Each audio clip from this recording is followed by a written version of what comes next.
Mateus capítulo 16, abra sua palavra lá, vamos para a mensagem que a gente considera a principal de hoje. Mateus 16, e eu quero ler com vocês o verso de número 18. Eu vou ler esse texto e nós vamos fazer uma oração pedindo a Deus graça, porque eu quero tratar com vocês de um assunto importantíssimo. Eu sei que eu sempre digo isso aqui, né? As pessoas vêm aqui e me veem dizendo: hoje, irmãos, a mensagem ela é muito importante. Aí domingo que vem, gente, a mensagem é muito importante. Porque é verdade. Nós estamos diante da palavra de Deus, amém? A mensagem ela é importante. Mateus 16, 18, a palavra de Deus diz assim, capítulo 16, verso 18. Pois também, eu te digo que tu és Pedro, e sobre essa pedra edificarei a minha igreja. O destaque está nessa frase: edificarei a minha igreja. Vamos lá? Edificarei a minha igreja. A igreja não é minha, do William, a igreja não é da BN, isso é uma questão institucional. A gente precisa de um CNPJ para funcionar, mas a ideia original de Cristo não é essa. A igreja na mente do Senhor não é um CNPJ.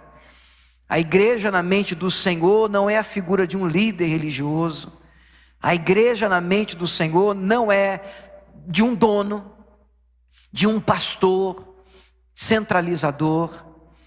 A igreja na mente do Senhor, Jesus Cristo diz: edificarei a minha igreja. A igreja é dele, amém? A igreja é dele, a igreja é de Jesus de Nazaré. Edificarei a minha igreja, e as portas do inferno não prevalecerão contra ela. Deixa eu fazer uma oração com vocês, sentado mesmo. Meu Deus, nós oramos novamente, pedimos ajuda, pedimos graça ao Senhor aqui essa manhã, porque nós queremos entender a ideia do Senhor sobre igreja. E quando nós partimos, meu Pai, do ponto errado, equivocado, do que é igreja, meu Deus, tudo que nós construímos em cima de uma ideia equivocada, obviamente vai ficar torto, vai ficar mal feito, vai ficar também equivocado.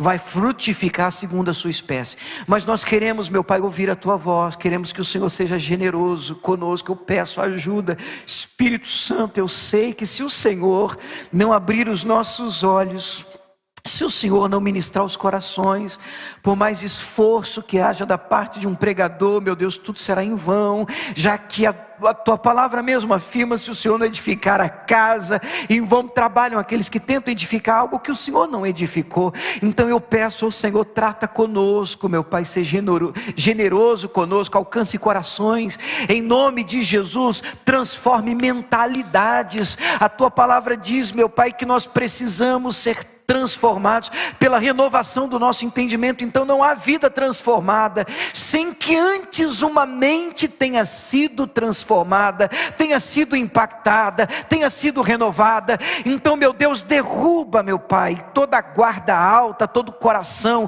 endurecido, meu Deus, quebranta e unja os corações, para que a Tua palavra não seja desperdiçada, para que haja um lugar onde a Tua palavra possa cair como semente, e ali ela germinar, ela frutificar, ela florescer, ela dar frutos para a glória do Senhor. Eu também repreendo todo espírito de confusão, todo espírito de contenda, meu Deus, todo espírito do erro, que a Tua palavra também chama de espírito do engano.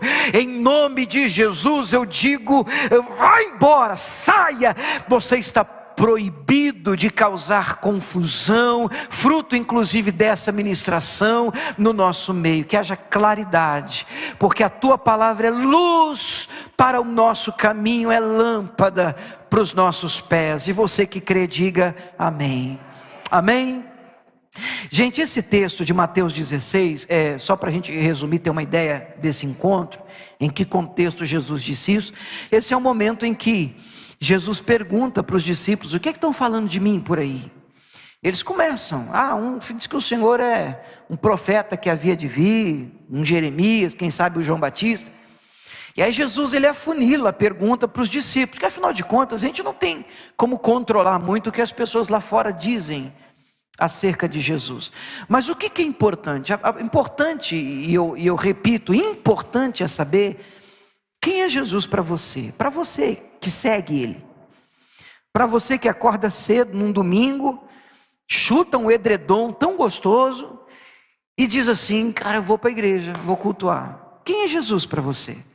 Então Jesus vira para os discípulos e diz: e para vocês, quem é que eu sou? E Pedro, tomando a palavra, uma raríssima felicidade antes de ser cheio do Espírito Santo, ele diz: tu és o Cristo, para mim tu és o Cristo, o Filho do Deus vivo. Mas ele acerta a mosca. E Jesus: bem-aventurado és tu, Simão Barjonas. Ó, Pedro, não foi carne nem sangue, não foi entendimento, não foi um livreto que me revelou a você, mas foi o meu Pai que está nos céus. Então eu aprendo de cara que você não vai saber quem é Jesus, a não ser que o Pai te revele. Não dá para você ter a revelação de Jesus Cristo por livro. Você pode saber muito sobre Jesus, inclusive através de textos, de livros, estudos, história, e isso é tudo muito bem-vindo, mas o Senhor precisa se revelar a você. Não é carne nem sangue que nos dá isso, não é entendimento humano, mas é o nosso Pai que está no céu que nos revela a pessoa de Jesus Cristo. Você pode dizer amém por isso? Não foi carne nem sangue, mas foi meu Pai que está no céu que te revelou. E aí vem o texto que eu acabei de ler: eu digo que você é Pedro, e sobre essa pedra eu edificarei a minha igreja. E aí tem um equívoco aqui que a gente tem que consertar antes de prosseguir. E o equívoco é: muita gente acredita, por conta dessa fala de Jesus, que o Pedro seria a pedra onde a igreja de Jesus estaria erguida e construída. E na verdade, isso é um equívoco, isso é um problema, é uma distorção, e a gente precisa consertar isso. Porque Pedro não é a pedra fundamental da igreja.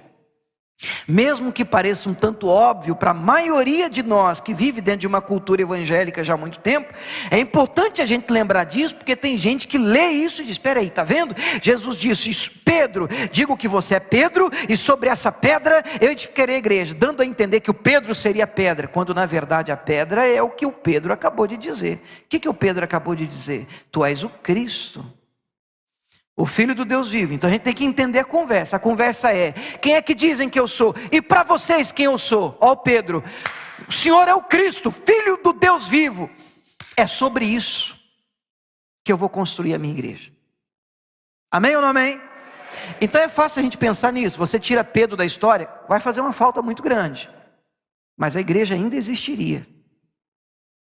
Agora tira Cristo, tira a ideia de que Jesus é o Filho de Deus, acabou, a gente está aqui de bobeira.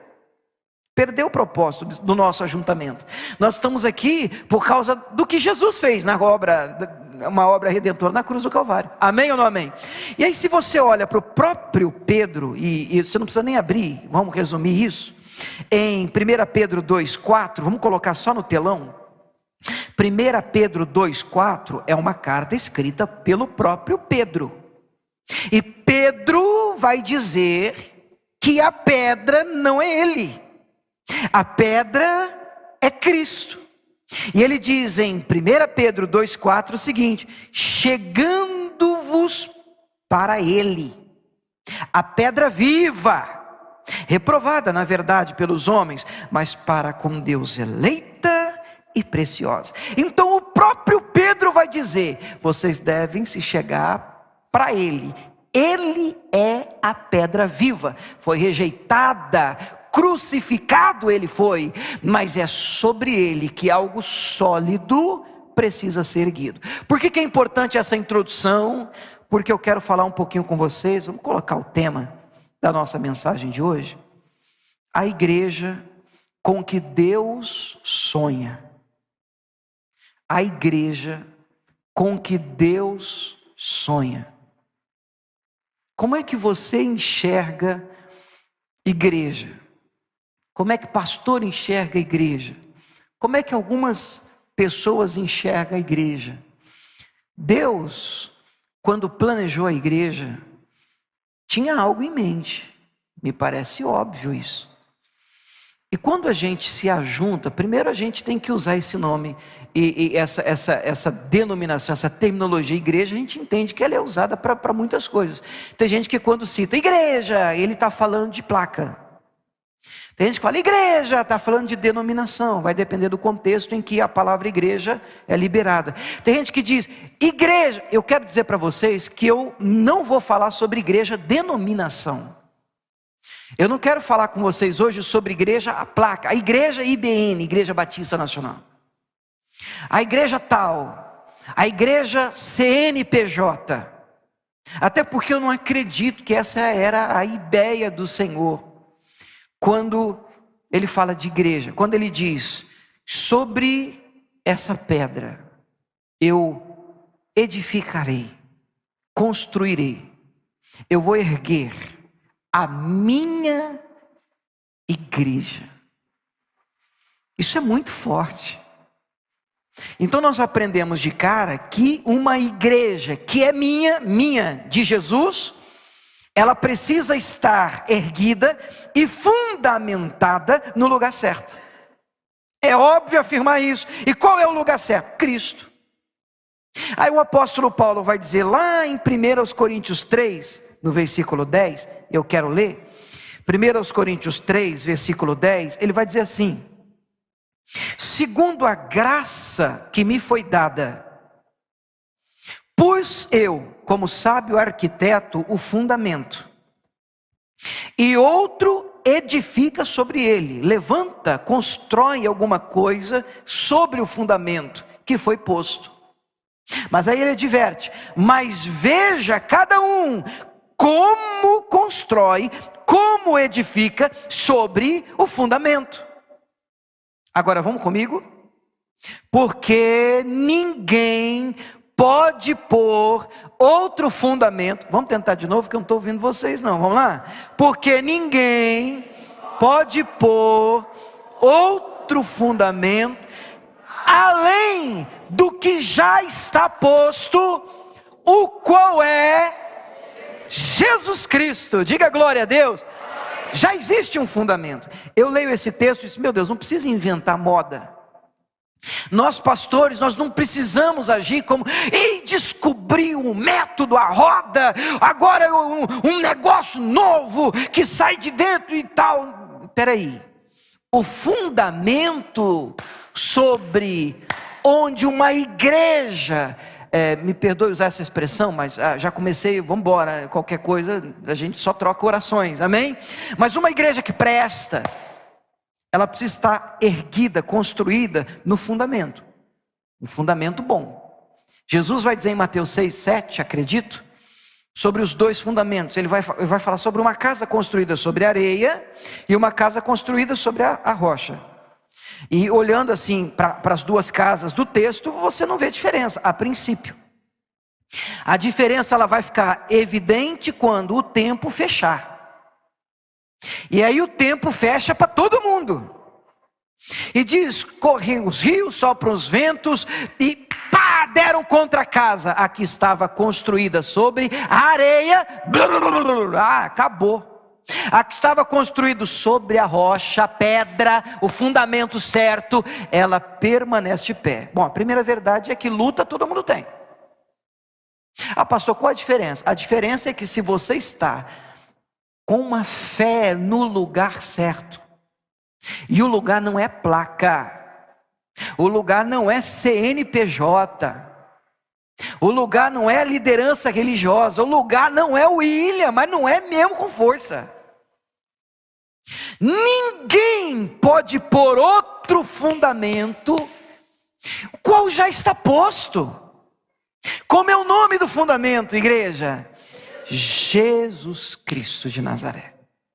Então tudo que a gente for construir como igreja, e como membros, e como homens e mulheres de Deus, precisa ser construído debaixo de uma motivação correta. E a motivação é Cristo. A porta, e nós devemos entrar, é Cristo. Tudo é por Ele, é para Ele, e glórias a Ele. Você pode dizer amém por isso? Será que a gente pode aplaudir Jesus, o fundamento? Ele é o fundamento.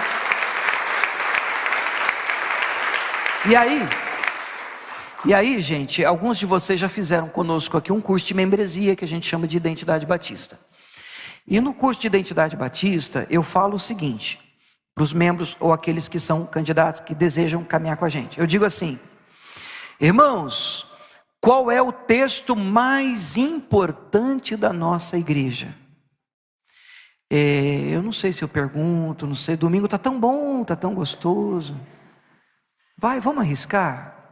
Você já fez o Identidade? Alguém lembra? Qual é o texto mais importante dessa igreja? 1, 2, calma, um de cada vez.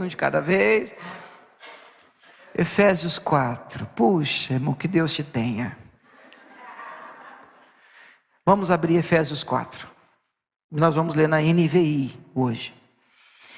E ontem eu estava com outra mensagem. Irmão, estava tudo certinho, sabe? Eu não gosto e gosto muito quando isso acontece. Deixa eu explicar esse paradoxo.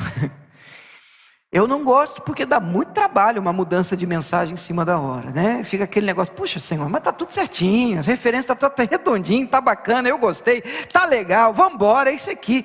E o negócio muda. E gosto muito, porque quando muda você vê direção divina. Amém? Quando muda assim, você, peraí, Deus está nos levando para algo diferente. Então é muito bacana essa sensibilidade ao Espírito Santo. Então, de vez em quando, de tempo em tempo, eu preciso lembrá-los do que é a ideia de igreja para o Senhor, do que está no nosso coração como pastores. E eu gostaria de fazer isso hoje, aqui nessa manhã com vocês. Eu queria que você me ouvisse com muita tranquilidade, paz no coração. E nós vamos pegar Efésios 4 e vamos dar uma espremida nesse texto. E tem pérolas nesse texto.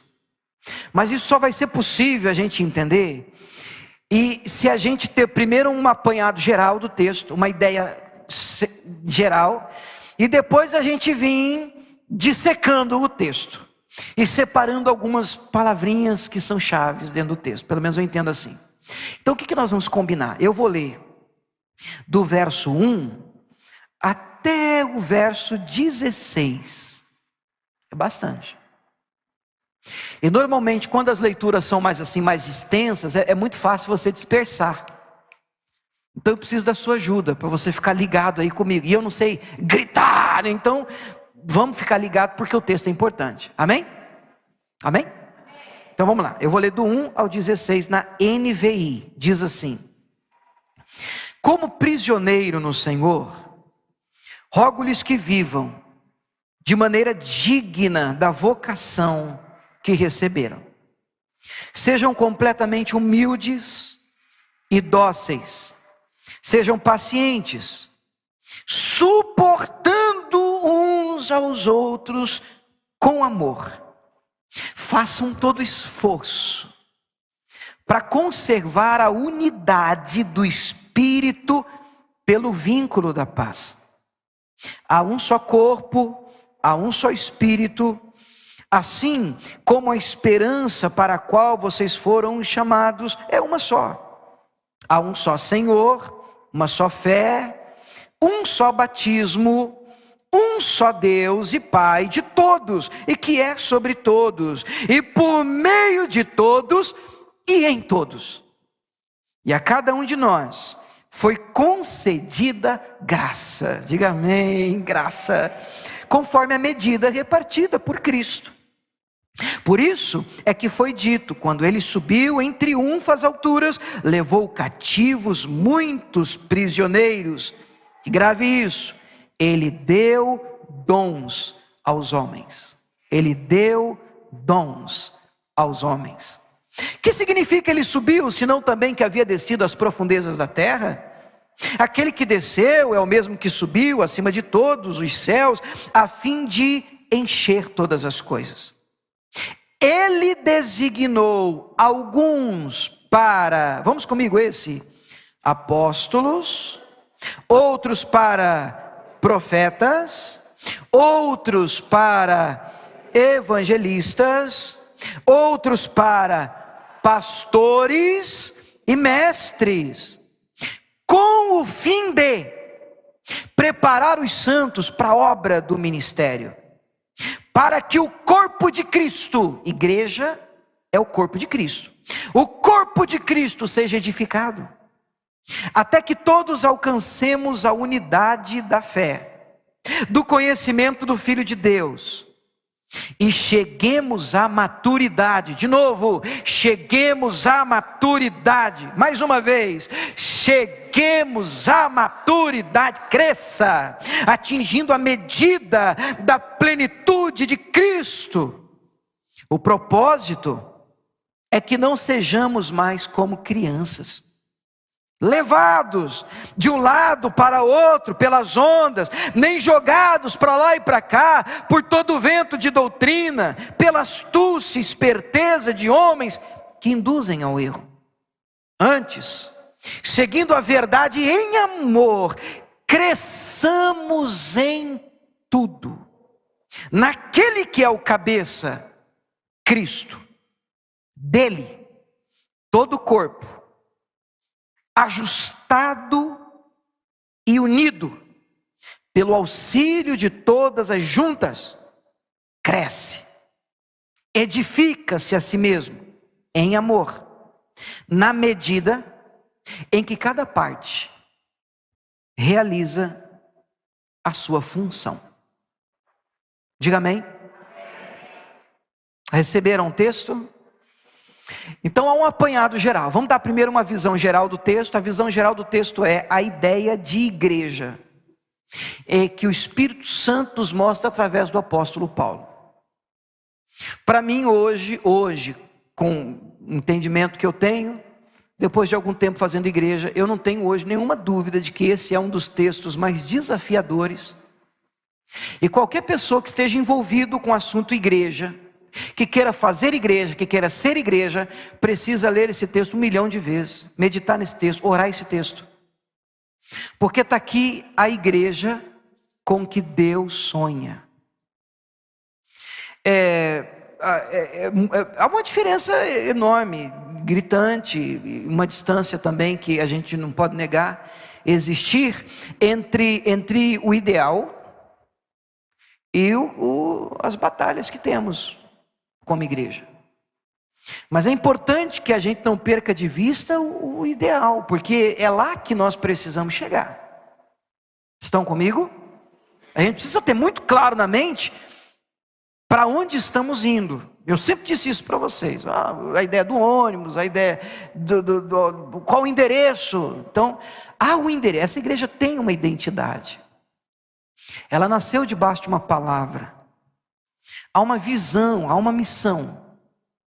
E eu estava falando com Deus, por isso a troca de mensagem, e o Espírito Santo tem me cobrado que seja muito claro com vocês, igreja, do que é a ideia de igreja de Cristo para nós. Amém ou não amém? Até aqui tudo bem? Então, eu começo pelo fim. E o fim do texto mostra o propósito de tudo está escrito. Então você vai ver, porque a gente vai estudar, é um efeito dominó, uma coisa acaba dependendo da outra, uma coisa acaba gerando outra, mas o texto vai dizer, lá no versículo 12, vai começar um encerramento, uma conclusão assim, com essa expressão, com o fim de. Então tudo o que acontece antes, e a gente vai ver o que acontece antes, tem um fim, um propósito, uma finalidade, um alvo que nós estamos perseguindo. E qual é o propósito? Qual é o alvo? O alvo é preparar os santos da obra do ministério para que o corpo de Cristo, a igreja, seja edificado e, finalzinho do verso 13, cheguemos à maturidade. Aqueles que passaram pelo nosso curso, a gente solta uma frase pesada, frase forte, mas verdadeira. E a frase é essa: Jesus não é pedófilo. Calma, não se espante. O que nós queremos dizer com essa frase? Que Jesus não vai vir buscar uma noiva infantilizada. Ele não vai casar com criança. E a igreja é a noiva de Cristo. Então a ideia é, por que a gente se reúne domingo? Porque é legal rever os amigos, bater um papo, a gente, pastor, recebe uma energia positiva, fica energizado. Não é só isso. A ideia do que nós fazemos aqui não pode se perder de vista, de que nós estamos aqui para nos aperfeiçoar. Amém? Estamos aqui para melhorar, estamos aqui para nos desenvolver, nos reunimos para crescer. De novo, nos reunimos para crescer, não apenas numericamente, mas o crescimento mais importante é o espiritual, que o texto chama de maturidade. Por quê? Porque uma criança, por mais que tenha direito a uma herança, não herda antes de se tornar adulta. Então você pode ter direito a muita coisa da parte do Senhor, e tem, mas não é para criança. Nós nascemos criança, Jesus vai dizer para Nicodemos em João 3, é necessário nascer de novo, e ninguém nasce grande. Quem nasce grande é monstro. Então nós nascemos bebês, nós nascemos criança, e nós vamos desenvolvendo a nossa fé. E enquanto criança a gente faz criancice. Você quer ver uma coisa? Eu já era pastor em Jaú. Deus abençoe os nossos irmãos em Jaú, aqui no interior de São Paulo. Estava solteiro ainda, morava na igreja, a igreja tinha um quartinho no porão, e ali eu estava. Mas eu já estava noivo da Camila, e andei contando isso já em alguns cultos que eu realizei. A porta da igreja era aquelas portas de correr de ferro, de rolar. E quando eu estava fechando, era noite, estava fechando a igreja, sozinho já, estou assim, rolando a porta. Atravessa da casa da frente, um portãozinho, um cidadão. E ele chega para mim e diz assim: varão. Eu falei: eita, quando fala varão, o negócio é violento. Varão, assim diz o Senhor: esta que está com você não é para ser a sua varoa. Deus tem outra varoa para você. Rapaz, eu ouvi esse negócio, estava noivo da Camila, eu fechei a igreja, desci lá, peguei um telefone, e assim, tem um telefone fixo, assim, era luxo. Liguei para a Camila e terminei o noivado. E falei assim para ela: é o seguinte, Camila, Deus acabou de me dizer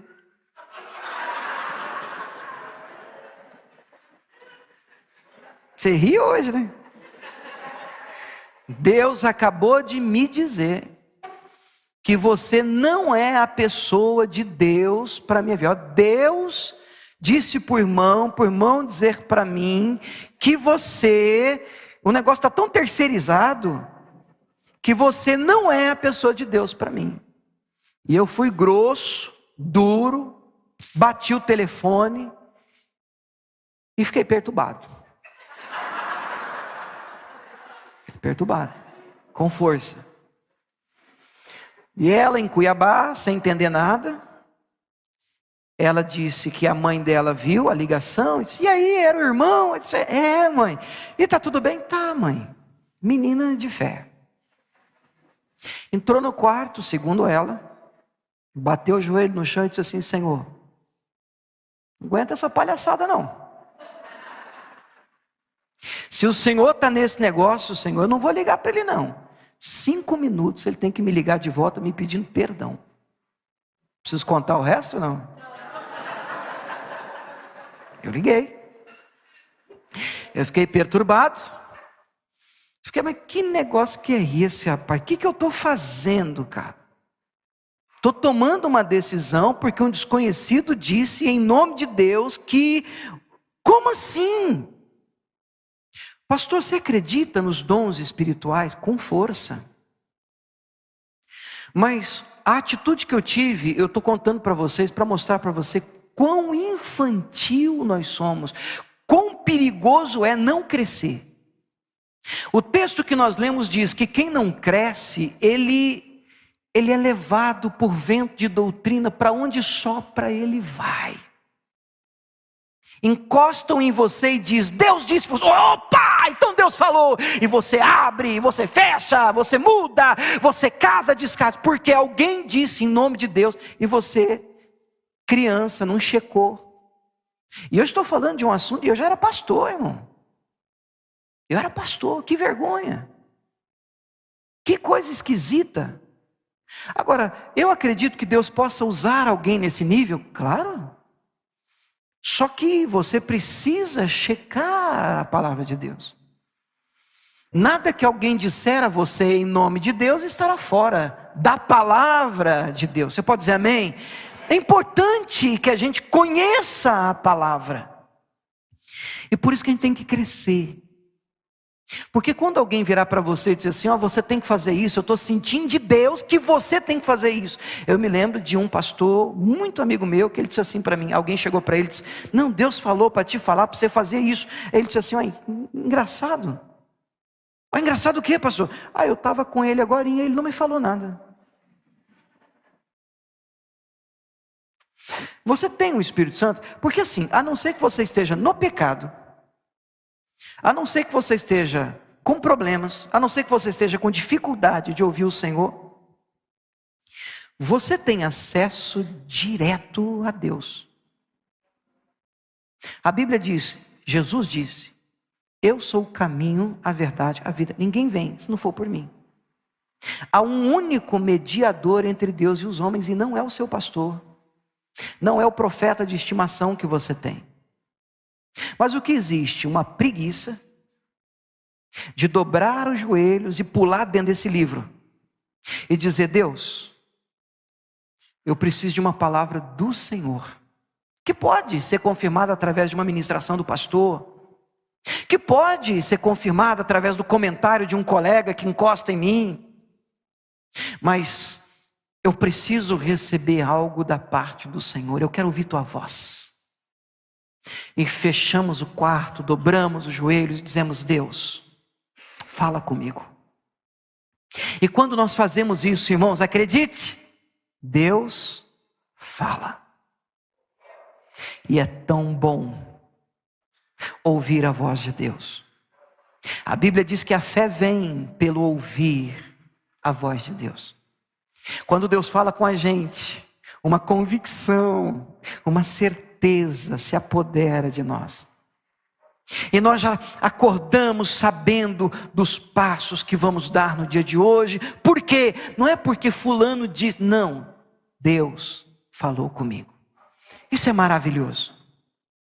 Mas Deus não trata com criança. Estão comigo? Deus não trata com criança. Nós temos que crescer. Não há problema em ser criança, o problema está em o tempo passar e nós nos recusarmos a crescer.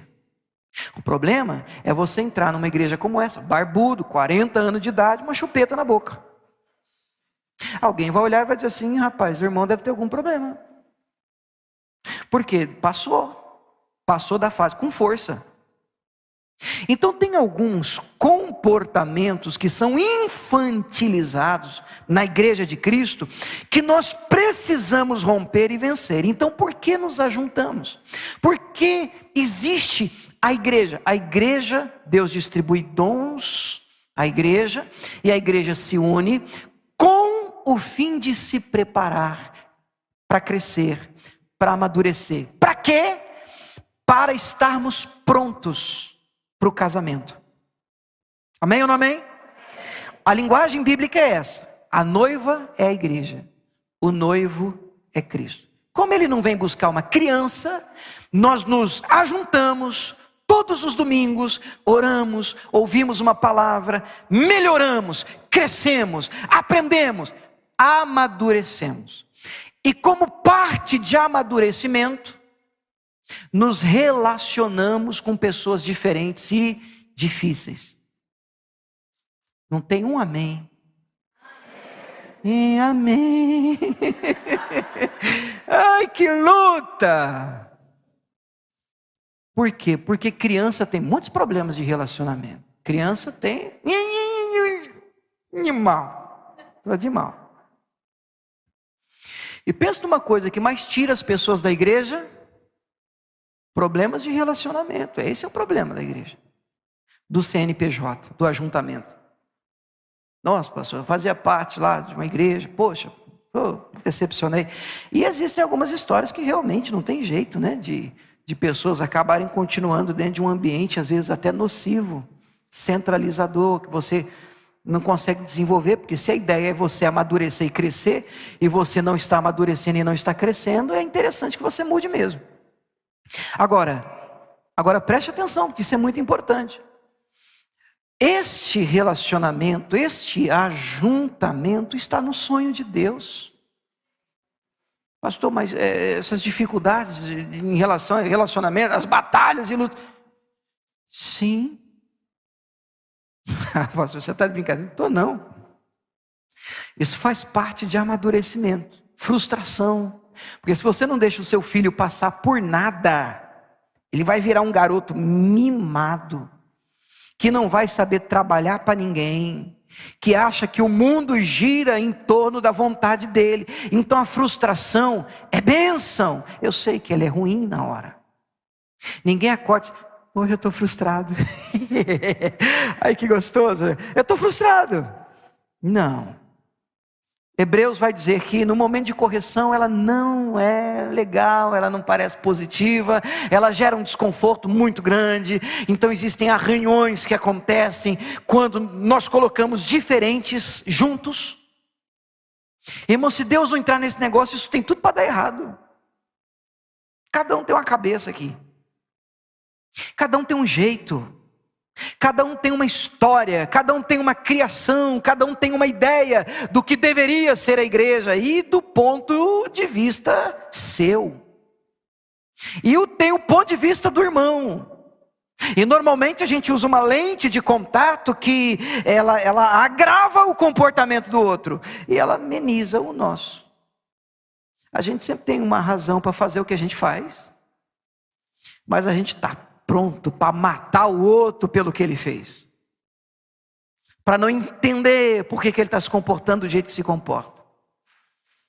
Igreja, vem o texto sagrado e diz, versículo 1, agora vamos, do tempo que a gente tem, dar uma secada, apertada nisso aqui. Algumas frases eu preciso que você sublinhe na sua Bíblia, e vocês vão perceber, se vocês estiverem aqui mais tempo, vocês vão perceber que de vez em quando, de propósito, eu vou trazer de novo esse texto. Porque isso precisa ser escovado dentro de nós. A gente esquece. E o Espírito Santo, dentre tantas funções maravilhosas, nos fará lembrar de todas as coisas. Efésios 4:1 diz, como prisioneiro de Deus, ele está dizendo, eu rogo, eu peço, eu imploro, pelo amor de Deus, que vocês vivam da maneira digna, da vocação que vocês receberam. Pronto, já tem mensagem. Sabe o que ele está dizendo? Para de invejar o irmão, para de desejar ser como o outro, ter o que o outro tem. Você precisa descobrir o que Deus te deu, qual a vocação que você tem, o que Deus quer de você. Quais os talentos e habilidades que Deus te deu? Tem gente que canta bem, puxa, glória a Deus pela turma que canta aqui, a gente adora a Deus. Tem dia que eu estou adorando aqui com vocês, irmãos, diante de Deus, e o pessoal está cantando assim, eu até esqueço que eu tenho que subir para pregar. Tão gostoso, tão bom, mas não é minha praia. Vou tocar, não é minha praia. Não. O que Deus deu para você? Qual é a sua vocação? Olha como é que ele começa um texto, e é um efeito dominó, você tem que vir comigo, se você perde o primeiro, perdeu o resto. O fim é maturidade, e para chegar no fim, eu rogo que você descubra a sua vocação. Ah, eu descobri, pastor, glória a Deus, eu me encontrei, eu sei o que Deus quer de mim, viva nela. Romanos 12 diz, cada um deve correr a carreira que está proposta olhando para Jesus. Esquece a raia do lado, esquece a vida do outro. Jesus ressuscita, encontra Pedro e fala: Pedro, você vai ainda ter uma morte por conta de um tipo que essa morte ainda há de me glorificar. E quando ele fala isso para o Pedro, João está junto, não sei se você já leu isso na Bíblia, e aí o Pedro, abusado ainda, né? O Pedro diz assim: mas o que vai ser desse aqui? E aponta para o João. É engraçado, né? A resposta de Jesus é libertadora. Jesus diz assim: que te importa? Se eu quero que ele fique até que eu volte e retorne para buscar a igreja. E de fato, João foi o último a morrer na ilha de Patmos, por causas naturais. Mas a verdade é: que te interessa o que eu tenho para ele? Cuida do teu. Cara, se já está difícil o teu, e está difícil, irmão, a gente já tem luta. Você não tem, não? Qualquer coisa depois do culto, me dá um abraço aqui, a gente passa um pouco para você. Cara, você já não tem muita coisa para você resolver na sua vida? Tem muita coisa para você dar conta de fazer? Você não vai ter que prestar conta com Deus de tanta coisa que Deus já te deu? De tanta coisa. E por que você vai parar para olhar para a carreira do irmão? Concentra, querido, foco. O que Deus quer de você? Eu rogo que você descubra, eu rogo que você viva na vocação que você foi chamado, que você gaste o seu tempo, sua força, sua energia no que Deus tem para você. Esquece o resto. Quando você entende isso, você passa a viver de forma intencional. Você, nas redes sociais, segue pessoas de forma intencional. Escuta mensagens, lê livros, participa de cultos, inclusive se membra a uma igreja de forma intencional. Você escuta a visão, você participa de um ajuntamento, uma comunidade, e você avalia: peraí, tem lugar para a visão que Deus tem me dado? Eu posso desenvolver a minha chamada aqui? Eu tenho uma vocação, eu vou ser útil nesse lugar? Esse lugar é um ambiente que vai me fazer crescer? Então tá bom, é um lugar que eu quero fazer parte. Não é um lugar perfeito, não existe isso, é só céu é perfeito. É um lugar desafiador, nós vamos ver isso. Igreja é um lugar desafiador, por conta exatamente das diferenças, mas é a ideia de Deus. Igreja. Quem está comigo ainda, amém? Igreja. Então, primeiro, vocação. Encontrou? Viva nela. 2, seja completamente humilde e dócil. Gente do céu, crente é humilde e dócil. Crente é educado. Fala amém. Crente é educado. Crente é paciente. Você pôs o carro aí. Amém, desculpa, não vi, cara. Perdão. Não problema não, vamos tirar aqui. Você está me bloqueando aqui. Calma. De boa. Somos irmãos, vamos brigar agora. Vamos largar agora, destruir o culto por causa do carro, que está travando o outro aqui. Por causa do outro que não cumprimenta. Não. Isso se espera de quem é mais maduro. Porque com criança é muito difícil lidar, irmãos. E obviamente nós temos pessoas maduras na igreja e temos gente que está chegando. E gente que está chegando, chega criança. E aí vem Paulo e diz: então, porque eu sei que vocês estão querendo fazer igreja, ser igreja, então eu sei que tem alguns de vocês que já têm entendimento e são maduros, eu preciso que vocês sejam humildes. Porque não adianta você dar carteirada na cara dos outros. Porque eu estou aqui, tem 30 anos de igreja, eu sei mais do que você. Não, mas isso não é atitude de quem é maduro. Você precisa ser humilde, você precisa ser dócil. Porque tem gente que não entende nada. Tem gente que vai dar trabalho. Acho que foi semana passada que o pastor Andrade falou aqui de dores de parto, não foi? Dores de parto. E você tem que orar, você tem que cuidar, você tem que clamar, até que Cristo seja formado em vós. Até que Cristo... Isso demora e dói. Demora e dói. Até Cristo ser formado em alguém, meu Deus do céu, você não lembra do teu filho, não? O teu filho nasce, ou tua filha, aí bebê, meu filho, você vai ter que limpar muita caca na fralda até que ele cresça. Até que ele desenvolva. Se você deixa que boa no chão, ele bebe. Criança, você tem que esconder remédio. Você tem que tampar a tomada. Eu lembro do Samuel, ele era pequenininho, brincando na sala. Eu falei, filho, não encosta. Não põe o dedo ali, parece que eu mandei. Não põe o dedo, filho, dá choque. Entendi, pai.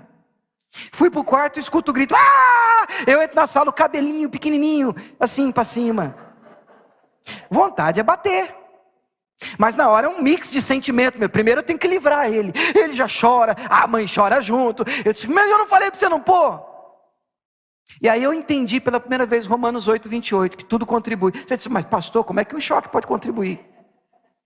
Eu não sei dizer para você, se não quero afirmar que Deus dá choque nos outros, mas uma coisa eu vou dizer para você, mas nunca mais ele passou perto da tomada. Ele aprendeu. Nós vamos crescer.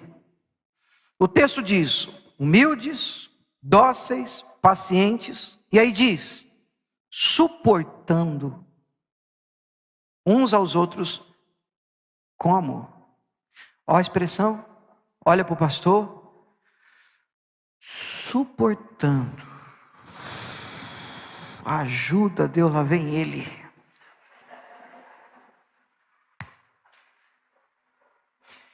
Tem gente assim? Não, eu sei que aqui não existe gente assim, claro. Eu estou falando no seu círculo de relacionamento, de amizade, no seu trabalho. Não tem aquele gaiato que quando ele está vindo, você... dá graça, lá vem ela, gente, lá vem ela. Tem gente difícil, irmão. E a ideia de Deus é nos livrar dos difíceis. Eles pensam diferente, então mata todo mundo. Vamos viver numa bolha, igreja é uma bolha. A ideia de Cristo nunca foi essa sobre a igreja. E está aí o desafio. Por isso ele começa dizendo, você tem que ser humilde, você tem que suportar. E aí no verso 3 ele diz, façam todo esforço, mas põe força nisso, para conservar a unidade do Espírito pelo vínculo da paz. Você tem que pôr força nisso. Para conservar esse ajuntamento, essa liga entre nós. E aí ele vai dizer, no versículo seguinte, versículo 4, que há um só corpo, um só Espírito, uma só esperança, da qual vocês foram chamados, há um só Senhor, uma só fé, um só batismo, um só Deus e Pai de todos. Aí lá no versículo 7, cada um de nós foi concedida a graça. Lá no versículo 11, por conta do tempo, tá? Eu estou pulando. Aí no 11 diz assim, e ele designou para a igreja dons. Lembra que ele distribuiu dons aos homens? Aí o texto vai dizer, aqui estão 5 ministérios. Alguns para apóstolos, outros para profetas, outros para evangelistas, outros para pastores e outros para mestres. Vocês viram isso aí na sua Bíblia também? Então aqui tem 5 ministérios completamente diferentes, dons, talentos, chamados completamente diferentes. Olhando para mim agora, Igreja Batista Nacional de Ribeirão Preto. Olha a ideia de Deus de igreja. Ele não fala de ministérios de uma maneira distinta, onde os profetas ficam numa bolha, os mestres em outra, os pastores em outra, os evangelistas em outra. Não, a ideia de Deus é juntar essa turma toda no mesmo lugar. Tem tudo para dar zica. Tem tudo para dar errado. Porque o profeta é o cara que sobe aqui e ninguém fica quieto. Ele já começa, o fogo de Deus, e aquela glória, e profeta. E assim diz Deus. Claro que isso é bíblico, tem dom de profeta. Mas o mestre participa de um culto desse, do profeta, ele vai dizer assim, eu quero ver a base teológica do ensino desta igreja, a profundidade do ensino, nós precisamos aprender a palavra. E o pastor participa de um culto desse de estudo e vai dizer assim, tá, eu quero ver o cuidado com os membros, fez visita, foi atrás das pessoas que estão perdidas, isso é o pastor. Aí o evangelista escuta um culto desse e vai dizer assim, nós vamos ficar aqui agora, o fogo, ensinando, lendo a Bíblia, e o que está perdido lá fora? Aí tem que evangelizar, aí tem que buscar as almas que estão perdidas. Aí eu pergunto para você, quem está certo? Todo mundo. Mas o que a igreja fez hoje? Vocês estão comigo ainda? A igreja hoje, quando é uma igreja profética, só profeta é bem-vindo. Quando ela é uma igreja de estudo, de mestre, doutor na palavra, só quem gosta de estudo é bem-vindo. Quando ela é uma igreja evangelística, então o tom é evangelismo, e só quem tem a ideia de evangelismo é bem-vindo. Então o que nós temos hoje, na minha humilde opinião, são várias bolhas de ministérios diferentes, onde se você pensa diferente, ou é usado diferente, ou tem uma vocação diferente, você é convidado sutilmente a dar no pé, com algumas frases de efeito tipo, você não comprou a visão da igreja, você está fora do espírito, você está fora da nossa visão ministerial. Vocês ainda estão comigo? Para justificar, porque é mais fácil para o profeta lidar com o profeta. É mais fácil para o mestre conversar com o mestre. É mais fácil para um pastor ter pessoas na igreja que são ligadas à questão do cuidado pastoral. E a gente tem muita dificuldade em entender o ministério do outro, respeitar o ministério do outro e conviver com as diferenças. E agora, na minha visão, a ideia de Deus é de que a igreja tivesse tudo isso junto e misturado. Dá um caldo fantástico. Vai dar problema? Bastante. Vocês estão me ouvindo ainda? Bastante. Eu ouvi alguém falar sobre isso, Douglas Gonçalves, ele fala disso com uma propriedade fantástica. Ele tem um ministério chamado Jesus Cop, filho do pastor Josué Gonçalves. Ele diz o seguinte, ele diz que, lembra de Ezequiel 37, o vale dos ossos secos? Ele diz que não existe um osso igual junto de outro osso igual no corpo humano, não tem. Todos os ossos que estão unidos a outro osso são diferentes. O fêmur, que é o maior osso da coxa do corpo humano, o lugar dele é aqui, não é aqui. Só que quando você lê Ezequiel 37, no Vale dos Ossos Secos, o profeta profetiza, como se me deu ordem, e é linda a frase, o texto diz que um corpo vai nascer. Você entendeu a frase que eu acabei de citar? Vou falar a mesma coisa, uma igreja vai nascer, porque a igreja é corpo de Cristo, por isso que você é chamado de membro. E quando a igreja nasce, a Bíblia diz que o corpo foi nascendo, o texto, enquanto foi sendo profetizado, cada osso se juntou ao seu osso. Então existe um lugar certo para você no corpo. Por isso que você tem que entender sua vocação. Senão você fica perdido, você fica um peixe fora d'água. Às vezes a gente se sente assim em alguns lugares, mas quando você se encontra a sua vocação, e você encontra um lugar que entende a sua vocação, que respeita a sua vocação, e você se encaixa ali, não é que tudo vai ser perfeito, mas nasceu um corpo. Você pode dizer amém? Agora a dificuldade é que o que une um osso no outro e não deixa o negócio cair, são tendões e nervos. E aí o Douglas ele diz assim, que normalmente onde há um corpo, existe tensão e nervosismo. Estão comigo? Por que tensão e nervosismo? Porque eu não sou igual a você. E aqui está a diferença entre discipulado e adestramento. O que muita igreja faz é um adestramento. Você precisa pensar como eu, falar como eu, achar como eu. E se você não for como eu, caça seu rumo. Essa não é a ideia de Cristo, de igreja, e a proposta, não é a minha. Os diferentes se somam. E existe um corpo, o corpo nasce. Mas é mais difícil fazer igreja com os diferentes. É mais fácil eu juntar uma turma que pensa do jeito que eu penso. Eu vou sofrer menos como pastor. Mas a ideia de Deus não é fazer igreja assim. Por isso que desde o início, alguns sabem disso, nós temos pastores aqui maravilhosos nessa igreja. diferentes de mim. E eu preciso que você, como membro dessa igreja, ou mesmo um frequentador, entenda a nossa visão.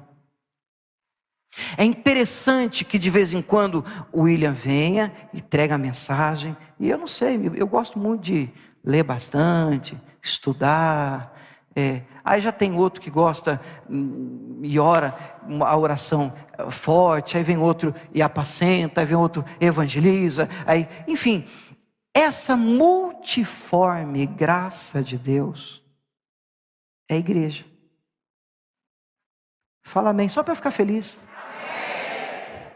É isso, essa diversidade. Agora, é moleza? Não, porque quando você põe os 5 numa mesa só, você traz um profeta, um evangelista, um mestre, um doutor, um pastor, você senta essa turma e diz, vamos conversar, cada um tem um foco, por causa da vocação que eles têm. Então cada um vai dizer, cada um vai puxar para o seu lado, cada um vai dizer assim, a gente precisa evangelizar, o outro vai dizer, a gente precisa estudar, o outro vai dizer, a gente precisa, e a gente precisa de tudo isso, porque é tudo isso junto que forma um corpo, não é uma bolha de profetas, é essa diversidade que Jesus tinha em mente quando disse, edificarei a minha igreja. Minha igreja não é um CNPJ, não é um amontoado de mestres ou profetas ou evangelistas, a minha igreja é um corpo. E um corpo tem braço, um corpo tem orelha, um corpo tem pé, tem uns pés bonitos, tem uns pés mais ou menos, mas tem diferenças, membros diferentes, comissões e funções diferentes. Por quê? Para quê? A gente volta para terminar no fim. Verso 12. Para quê? Com o fim de preparar os santos para a obra do ministério. Para quê? Para que o corpo de Cristo, a igreja, seja edificada. Diga glória a Deus. Até que alcancemos a unidade da fé, do conhecimento do Filho de Deus, e cheguemos à maturidade, atingindo a medida da plenitude de Cristo. 14, o propósito é que não sejamos mais como criança, levado por vento de doutrina, um diz, é para lá, outro diz, é para cá, acreditando em qualquer coisa. Não, nós crescemos. 15, antes, seguindo a verdade em amor, cresçamos em tudo. Naquele que é o cabeça, Cristo, dele todo o corpo, ajustado, unido, pelo auxílio de todas as juntas, cresce e edifica-se a si mesmo em amor. Olha como é que termina. Vamos comigo para terminar? Na medida em que cada parte realiza a sua função. A ideia de igreja para o Senhor não é aquela em que você vai num lugar e a única pessoa que é usada é o pastor, e o que você vê é uma exibição de um dom. Vocês estão comigo ainda? Você vê a exibição de um dom. Essa não é a ideia de Jesus. Todos temos dons, talentos e vocação. Eu não estou dizendo que todo mundo tem que usar gravata, todo mundo tem que ter um título, todo mundo tem um crachá, mas há algo que como igreja o Senhor Deus pode usar você para fazer. Seja no seu trabalho, seja na própria igreja, seja em comunidade, enfim.